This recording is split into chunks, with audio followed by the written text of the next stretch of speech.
Nesta segunda videoaula, nós vamos abordar, ou melhor, fazer um breve histórico da ética e o mundo do trabalho, né?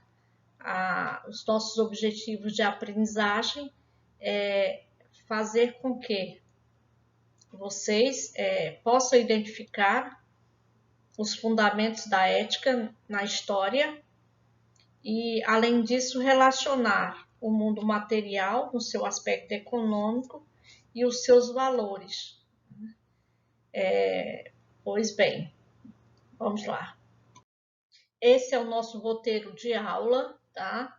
Vamos fazer um breve histórico da ética, e aí, levando-se em conta a antiguidade, o período da antiguidade, que tem como ênfase a associação entre ética e política, a Idade Média, a sociedade medieval, que tem como ênfase a ética da interioridade, e a sociedade moderna, que tem como ênfase a ética do trabalho. Vamos ver agora quais eram os valores cultuados pelo povo grego, né, na antiguidade.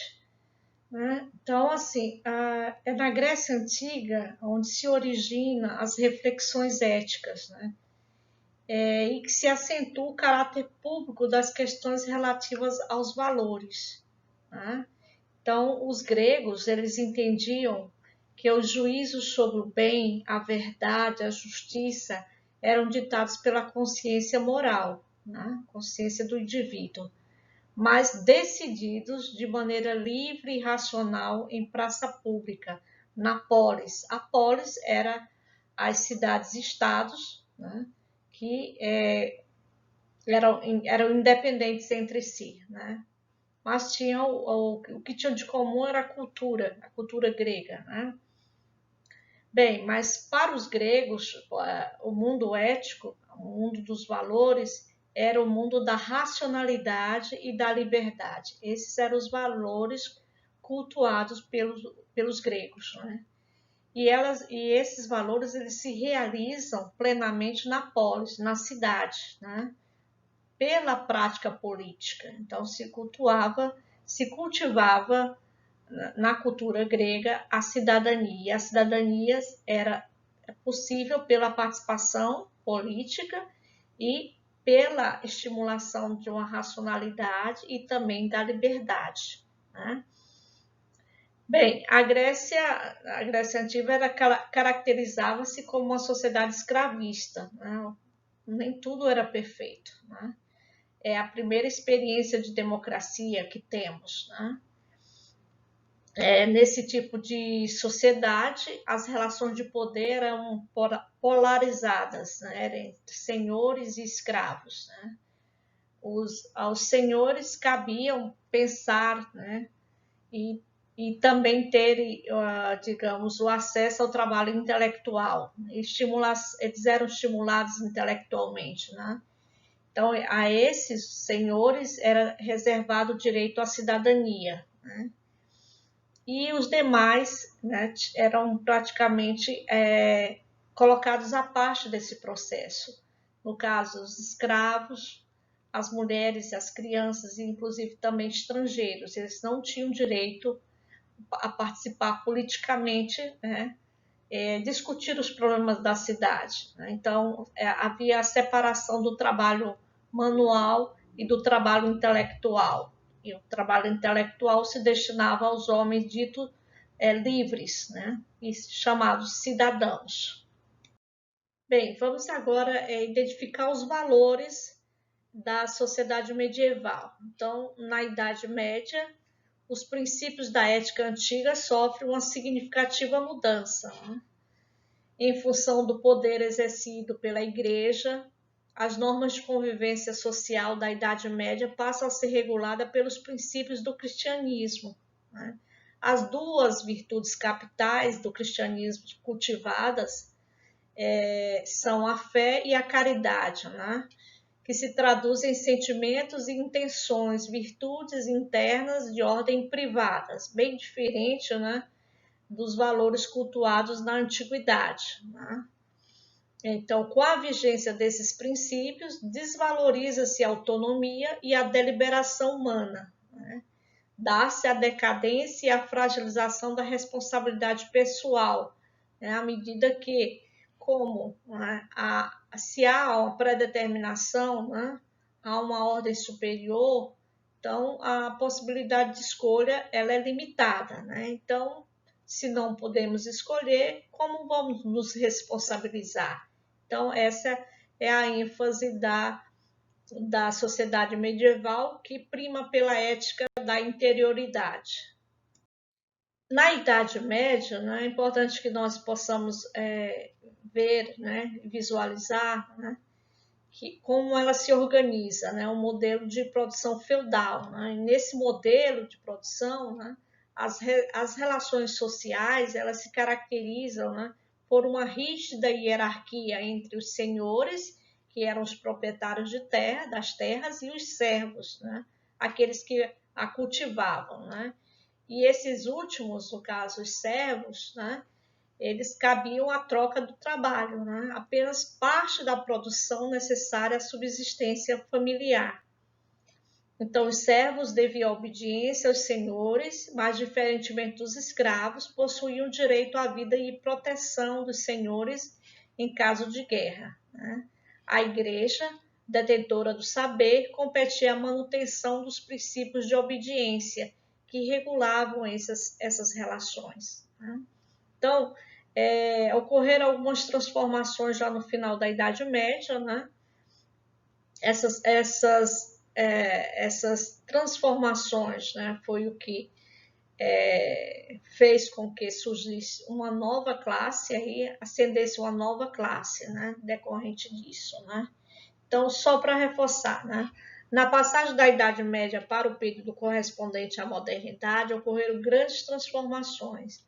A intensificação do comércio, o descobrimento de novas terras, importantes invenções, né, que introduziram mudanças radicais de ordem econômica e, consequentemente, na ordem das ideias e valores. Agora vamos ver um pouco dos valores da modernidade, da sociedade moderna. Né? Então, com o surgimento de uma nova classe social, que é a burguesia, né, que corresponde ao desenvolvimento de nova ordem de valores, né, que passa a nortear as relações entre os homens. Tá? Então, a nova classe em ascensão tem como características as virtudes de laboriosidade, né, honradez, puritanismo, amor à pátria e à liberdade, em contraposição aos vícios da aristocracia, desprezo ao trabalho, ociosidade, libertinagem. Então, se ressalta a importância do trabalho na modernidade. Né? E que benefícios essa atividade traria para o homem. Né? Então, é na modernidade que o trabalho passa a ser reconhecido como fator social determinante da própria humanização do homem, né? Fator que o distingue do animal e elemento capaz de modificar as condições de existência da própria sociedade. Tá? Então, anteriormente é importante destacar, o trabalho era visto de forma negativa. Tá? Na sua origem, a palavra trabalho vem do latim tripalium, que significava um instrumento de tortura. Então, mesmo na Bíblia, o trabalho é proposto como um castigo, né? Pela culpa de Adão e Eva. Né? Na Grécia Antiga e na Idade Média, ele também é desvalorizado, né? À medida que o trabalho manual ele está reservado aos escravos e aos servos.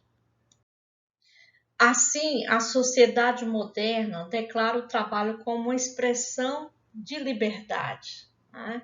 Então, identifica-se o trabalho como fator econômico, salário, poder aquisitivo, mas também como necessidade psicológica da humanidade. Né?